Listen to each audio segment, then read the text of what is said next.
Samit, it's great to have you back with us. It's great to be back here. Had a very good conversation with you last time. Yeah, I hope we can make it more interesting for the audience this time. So I'll just give a brief of what we are likely to discuss in the next 35 minutes. We're going to look at clear instructions to a, let's say, flat owner in Bangalore. What are the documents that he needs to ask from the builder, etc. And we will also go into your university law college life, a little bit trace your journey of why you went to LSE, what did you learn there, your early professional years with AZB and Cyril Amarchand Mangaldas and co.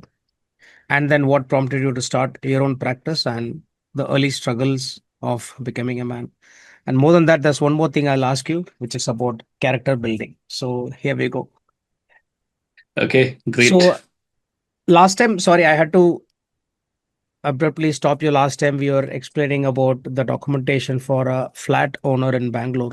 So I would like to go a little detail into that, where when we make a shot out of this video, they should be able to carry that and tell a builder, hey, give me these things. We want to make them informed of what they Mhm. should look for. So let's continue the conversation there. Samit, if somebody is going to a builder and saying, let's say, under construction property or a constructed property, in both the cases, give us a clear list of documents that somebody should ask the builder and submit to the lawyer, step number one, and what will the lawyer typically go through when the documents are received, and what does he tell the buyer? Yeah. So, a couple of things. The documents that any prospective purchaser should look at when he goes to buy a flat is categorized into at least three different sets of documents. One is the category of the title documents, which is the title deeds starting with the mother deed of the property. The second is the revenue documents in respect of the property. And the third aspect is the documents pertaining to the building compliances and statutory compliances. So these are the three different categories of documents that we essentially look at whenever someone asks us to look at or do diligence for a flat itself. So in the first place, when I say title deeds, originally the property should have come from someone. It is called a mother deed. Generally, what happens in Bangalore city, at least what we have seen consistently, is either the property comes as an inherited property or the property comes as a grant property to one of their forefathers, and subsequent generations would have enjoyed it, or there is a chance that it is a colonial property owned by certain British cantonments and subsequently devolved upon subsequent buyers, or originally owned by a trust, devolves upon to buyers and your vendor, all those things.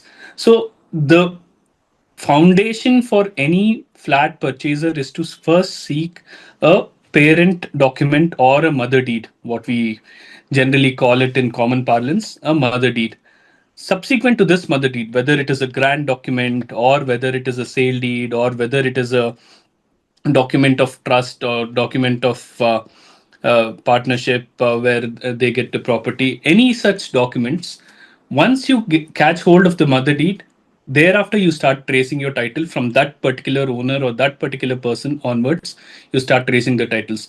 Thereafter you can trace your mortgage deeds, your other sale deeds, sale agreements coupled with a GPA, which gives the power to sell, and subsequent documents insofar as sometimes a lease converts into a sale. Lease come sale agreement is also one of those situations. There are different situations that we see when we look at title deeds, but all the way up to the builder, we should be able to trace the title without Hmm. there being any lapses or without there being any lacuna there. Okay. So the first thing that we always ask is, what is the mother deed of the property? From the mother deed, I think there is a lot of things that we can ascertain about a property, and thereafter we start looking at the title deeds. Then comes the revenue documents. The revenue documents also, if it is a grant property, then we see what type of a grant it is, whether it is a grant made under an Enams Abolition Act or whether it is a grant made under a Karnataka Village Officers Act, or whether it is a grant for an unauthorized occupation property, whether it is an agricultural grant, or whether it is a grant made for a tenant subsequent to the coming into force of Land Reforms Act. There are different types of grants that are there, and we see what is the grant that is done. And then we also see parallel records, that is contemporaneous documents such as an entry in a grant register, which we call it as a darkhast register. We Mm-hmm. also see what is the Akarband to determine what are the boundaries of the property, what are the geospatial features of the property, just to figure whether there is Kharab land or it is a fully arable land that was there originally. And thereafter, we also see the continuous record of rights and tenancy and crops, which is called the RTC in short, or in Kannada language, it is called as Pani. So these are Spani. the documents, Pani, Pani, Pani. Okay. Okay. So this is the document that we tend to also see, along with uh, contemporaneous mutation registers, as well as documents pertaining to revenue sketches called as PODI, bifurcation of a property. Whenever the bifurcation happens, we need to look at what is the bifurcation of the property, how the bifurcation has happened, whether this particular property has the same boundaries that are mentioned in your title deeds, whether it matches. So these are the things Mm. that we look at in a revenue perspective. From the revenue perspective, from an agricultural status, thereafter, what we look at essentially is, the first thing we look at is a conversion from agricultural to residential purposes generally. And after that, from the conversion, we look at the development plan or the layout plan or the building plan that comes forth. And thereafter, I think we have to look at each building compliances that needs to be there, be it in terms of building compliances, starting with your sanction plan for the apartment complex itself, all the way up to the occupancy certificate. In between, there are multiple Mm. NOCs. There are about 15 NOCs that are required for building a high rise in Bangalore. One from the fire department, one from HAL, one from Airports Authority, one from BSNL, one from BESCOM, one from BWSSB. So there are multiple NOCs that are there, which are required to be complied with as a prerequisite for you to commence construction. And once you commence construction upon the sanction plan, we also insist on a commencement certificate, Mm. and thereafter the occupancy certificate. So the until the time we there is an occupancy certificate, I think these are the documents that we generally see. But people sometimes start buying flats at the release or at the initial launch itself. So there will not be occupancy certificate Yeah. or anything. So it's primarily land documents coupled with one sanction plan.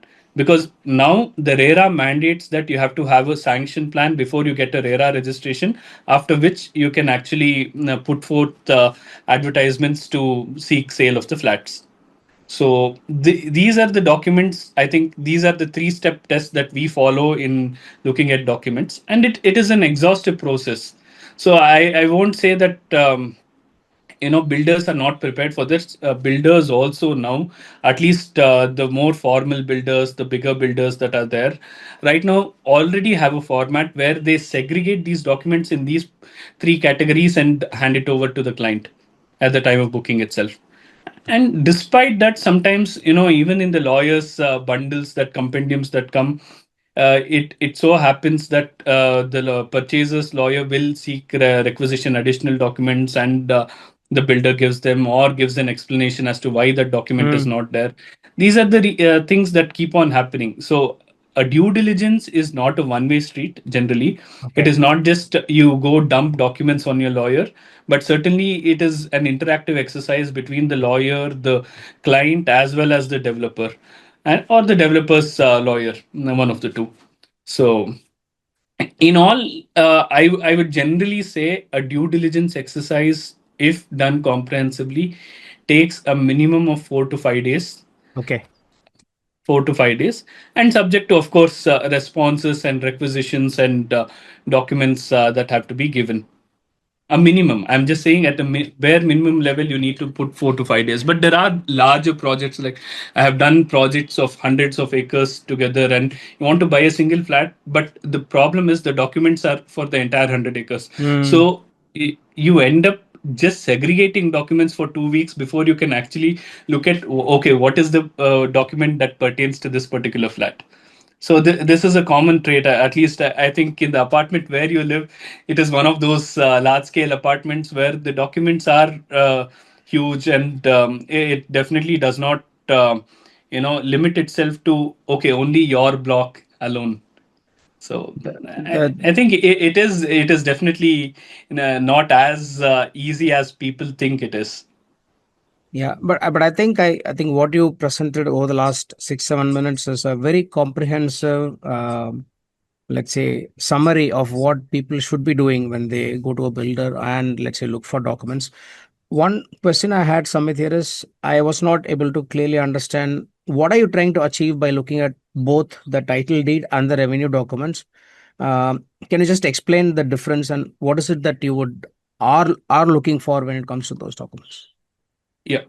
So, like I said, the history of a lot of lands in Karnataka, in Bangalore at least, traces back to a revenue grant, right? So, once a revenue grant is done, how that title has been perfected can be looked at only by way of the revenue documents. And parallelly, we also look at title deeds. Revenue documents by themselves do not confer title, but at the same time, revenue documents indicate at least a prima facie existence of possession, prima facie existence of ownership. But beyond that, courts have repeatedly held that while revenue documents do not give title by themselves, we look at it by way of abundant caution just to ensure that there is lesser litigation. We have Hmm. seen litigations prop up merely because there were some revenue entries left in the name of the earlier owner, which has not been mutated in the name of the subsequent owner. And the family members, their third generation, fourth generation, coming up and raking Claiming. litigations. Yeah, Okay. it is a common trait. I think there are at least a good 50% of land litigation in Bangalore is only because of the discrepancy in revenue records. Wow. It is purely because of the discrepancy in revenue records and how government officials have consistently treated revenue records to and manipulated it time and again. And it so happens that a lot of litigation can be avoided if the revenue department can get its workforce in order. Yeah, I guess it's probably intentional by design. We don't know that part.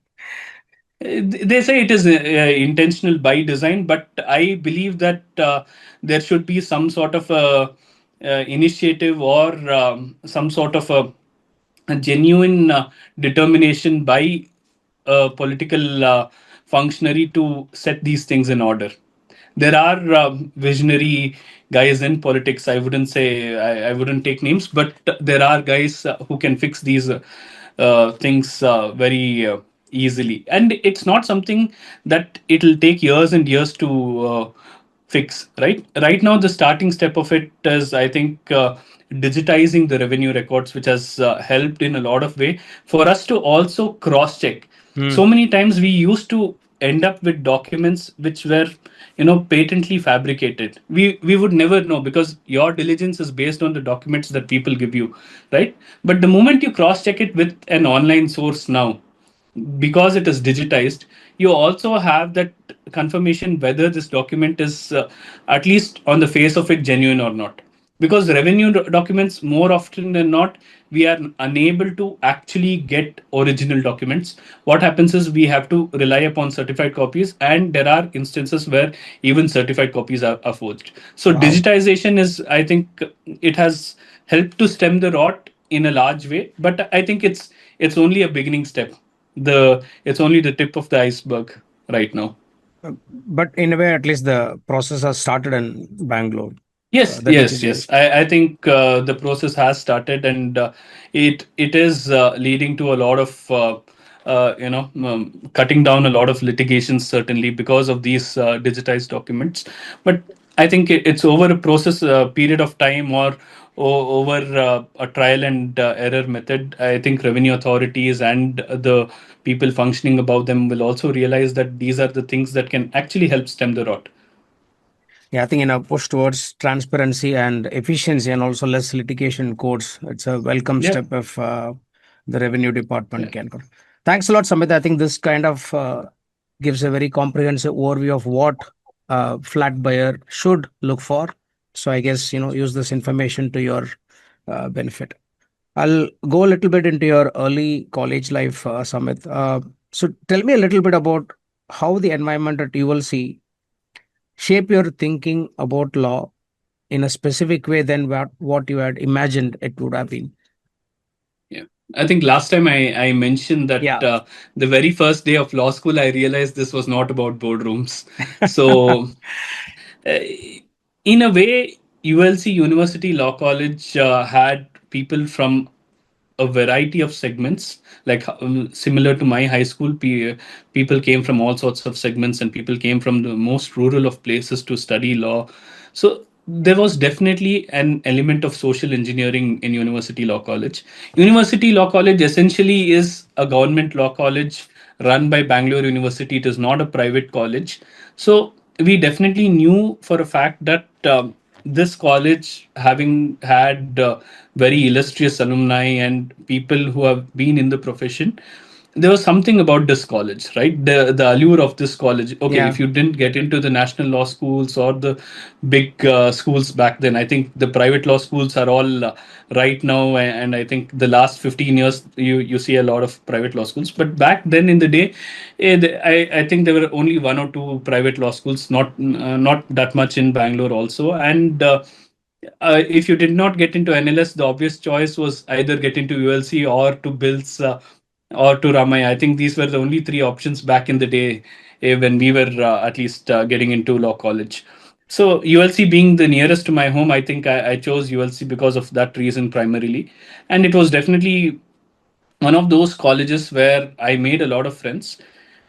We always used to go to college, but whether we were in class or not is, I think I don't want to speak much about it. Yeah. We definitely did learn a lot outside the classroom. ULC gave us the freedom to intern a lot. It Mm. wasn't very strict on classroom attendance, and this gave us freedom to actually get practical experience, go take the initiative, and in fact, intern under senior advocates, law firms, NGOs. So it gave us a lot of free breathing space to do what we liked, provided we took the initiative. Mm. So some of us were industrious enough to take the initiative and go and do our internships. And I think internships teaches you a lot. Each Mm. internship is a different experience altogether. So that is, I think, one of the aspects that we learned in ULC. And apart from that, what I would greatly attribute my learning or the success to ULC is because people recognize us in Bangalore, at least in Karnataka, if you're from ULC, and the advocates that are practicing today, they also trace their roots back to ULC. So Mm. there is a lot of camaraderie between the alumni and the present students. And this, in a great way, I think, contributes and helps us to, in fact, get over that or break the ice between the lawyers and the law students.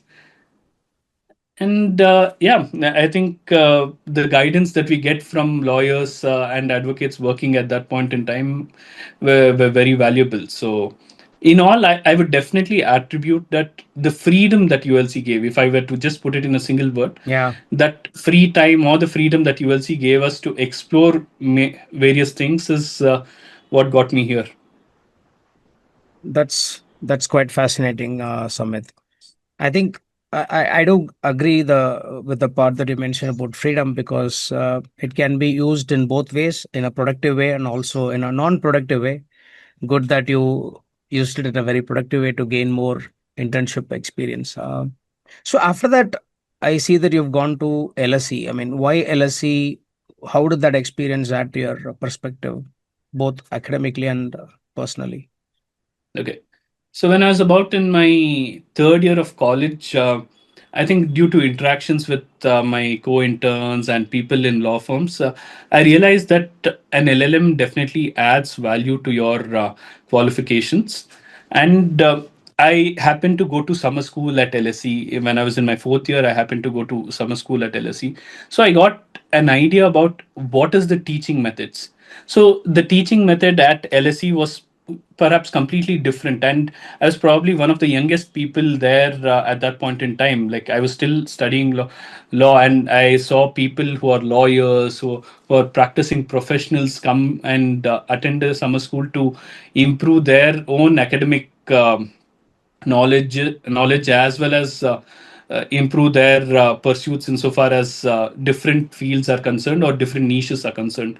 So it also in a way is helping you at least formulate a concrete opinion as to the niche which you want to get into at uh, so yeah, I would definitely say that it was helpful there. And after the summer school, the obvious conclusion was that okay, I need to do an LLM right now.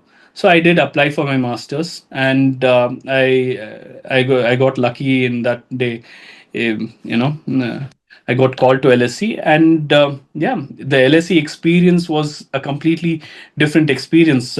And even after my graduation, when I went there, I still remained one of the youngest people in my batch to actually be pursuing a master's at LSE. See, there are a lot of other colleges in England where you see a lot of people directly coming out of college and getting into it. But at LSE, LSE being one of the more premier, more difficult institutions to get into, I believe that people with very serious interests in particular niches, they used to be the ones who used to get into LSE. So my classmate, I had a classmate who was about he had three LLMs, and he was about in easily in his 40s.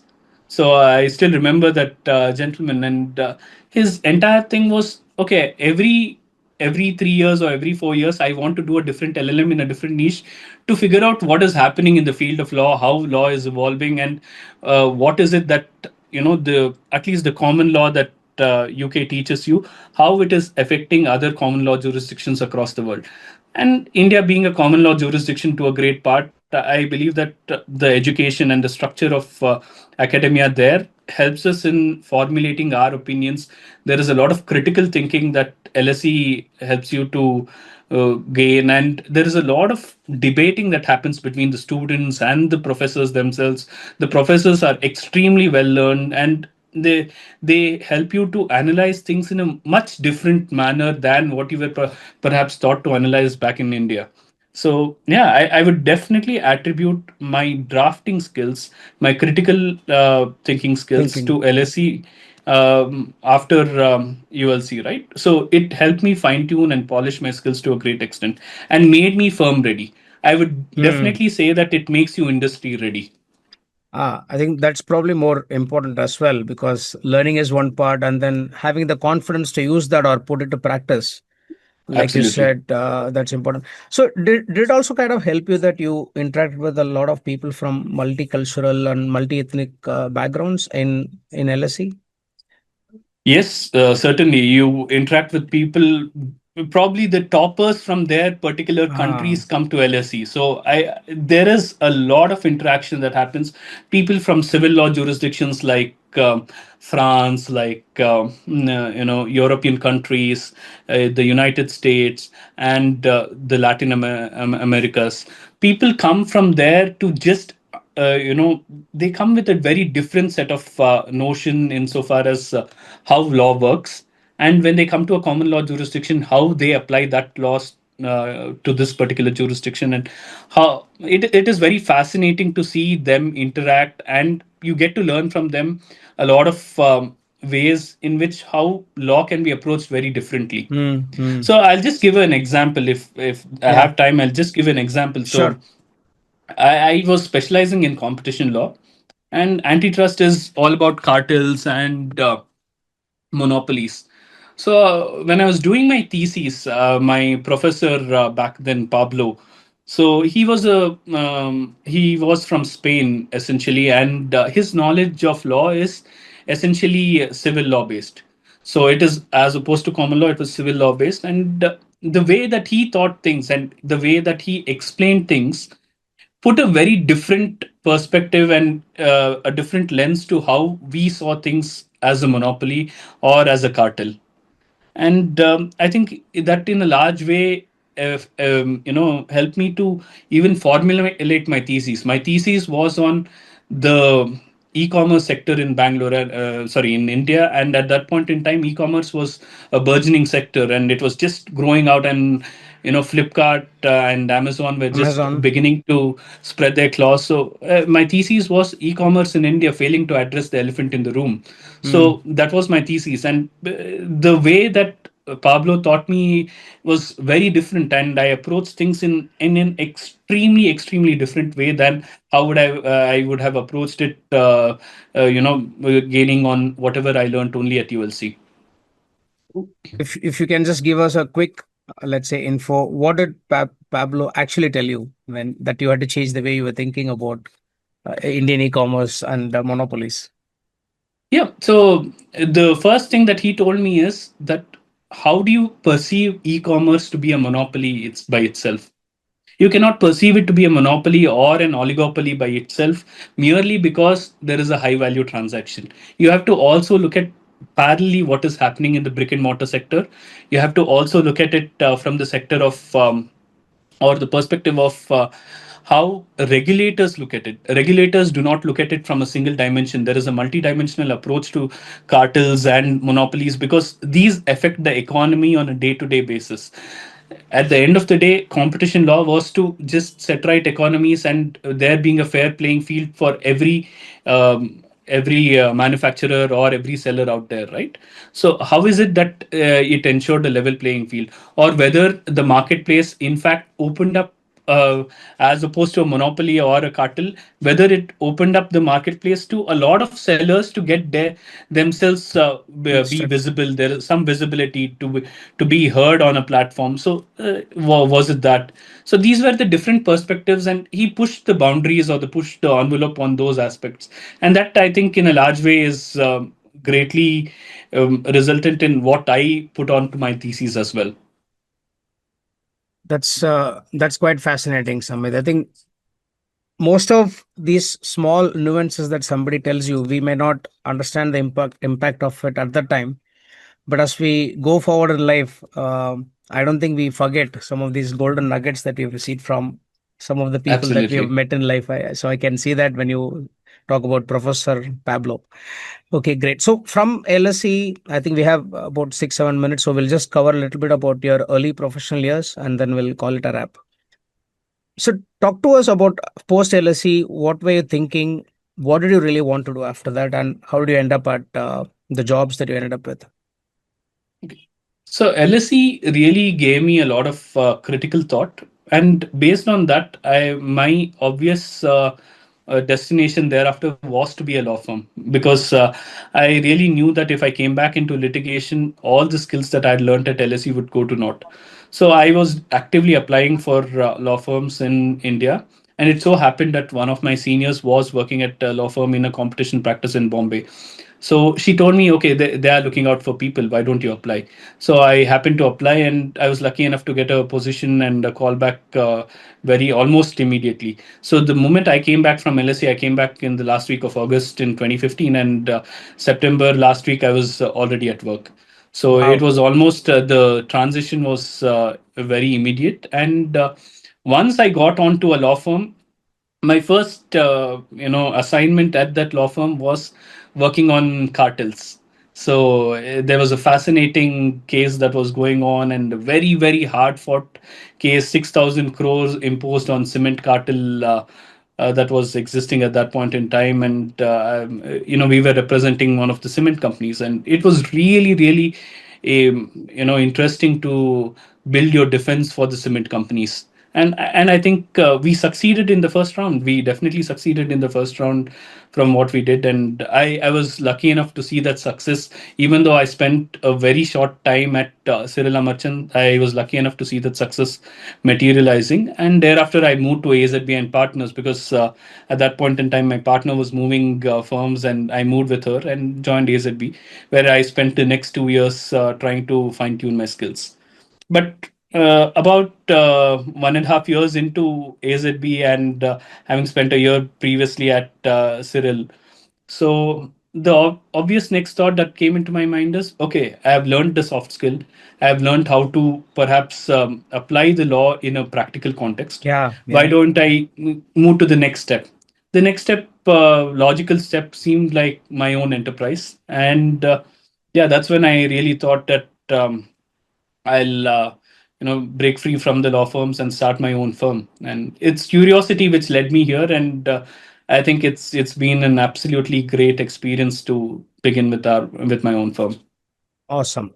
So I'm going to go a little touch upon a little bit about your experience with Cyril Amarchand and AZB, particularly I mean, I think you worked with Pablo and then you ended up with a cartel, though in a cement industry. So I think there is some kind of a connection there. And you also mentioned that this case was particularly difficult in case of, particularly in terms of defending it, right? By actually winning the first round, whatever that meant, it must have given you a lot of confidence that, yes, I've arrived. Is that like what kind of feeling did you have when what you didn't expect actually happened after you presented a strong case? So I would definitely say that as a first year associate, generally in law firms, your experience is very limited. But the kind of work that was there at that law firm at that point in time, I think it helped me almost get a single, be a single point of contact to a cement cartel company. And this was easily, I would just say that it was the most defining experience of my life, Hmm. because my partner was interacting with me directly and I was interacting with my partner directly, because there are multiple tiers and hierarchies in a law firm setup, and that wasn't there at that point in time when I went there. So it was beautiful because I used to regularly interact directly with my partner, and I got a lot of experience into the litigation side of things. And I also got an experience to brief the best of best counsels. So Hmm. I think that in a large way also, helped me to think in a way much more refined and much more practical that is necessary in the Indian context. So how senior counsels think really affects the way that how you think, and it changes the way how you perceive things as well, because senior counsels with their years of experience know what to present in the courts and how to present it, and what are the things that really matter just to put forth your defense. And I really think to a large extent, interacting with Mr. Aryama Sundaram, with Mr. Gopala Subramaniam, with Mm-hmm. Mr. Somsekhar Sundaresan. Somsekhar Sundaresan happens to be a judge of the Honorable High Court of Bombay right now. So there was definitely Hmm. an impetus to interact with these doyens of the profession and understand their thought process, because that is what gives you a lot of confidence, saying that, okay, I have presented a defense, and the doyens of the legal profession are also encouraging it, or Right. actually receiving it well. Once they receive it well, I genuinely thought that, okay, yes, I need to, perhaps fine tune it, get better facts, make it more crisp, more presentable. So yeah, I think that in itself was a great experience. I think for I think we have about 3 minutes left, Samit. I think I really like the way you explained how your experience as a defining one in your first job. For any new associate who wants to get into, let's say, even your law firm, and let's say become great at real estate cases, what qualities would do you think somebody should possess after he joins a firm? There are three essential qualities that I always tell my colleagues, younger colleagues. First thing is, you should be curious, Mm-hmm. because curiosity is always great. You should be curious, but you should at the same time pay attention to whatever you're reading at or you're looking at. The second thing is patience. Law is a profession which rewards patience. So you should really, really be patient. And the third thing is ingenuity. Mm-hmm. Law rewards ingenuity as well. So you need to find novel, more newer ideas, basis research, and deductions from previous precedents, rather than looking at cyclostatic drafts and putting across the same thing. So these are the three things I think is very necessary in a first year associate. And when I interview a law student or someone who wants to join the firm, these are the three characteristics that I look into at least. Phenomenal. I think, and that's going to be the topic of our continuation in part three with Samit, because I'm going to understand how he finds out if somebody is going to be curious, patient, and how can someone become ingenious. Is it something that is ingrained, born with, or something that you can develop? We'll find out more about that in part three with Samit when we connect over the next few weeks. Samit, thanks a lot for coming today. You have a great Saturday and a weekend, and more cases to handle next week. Thank you. Have a great weekend. Thank you so much. Bye bye. Bye.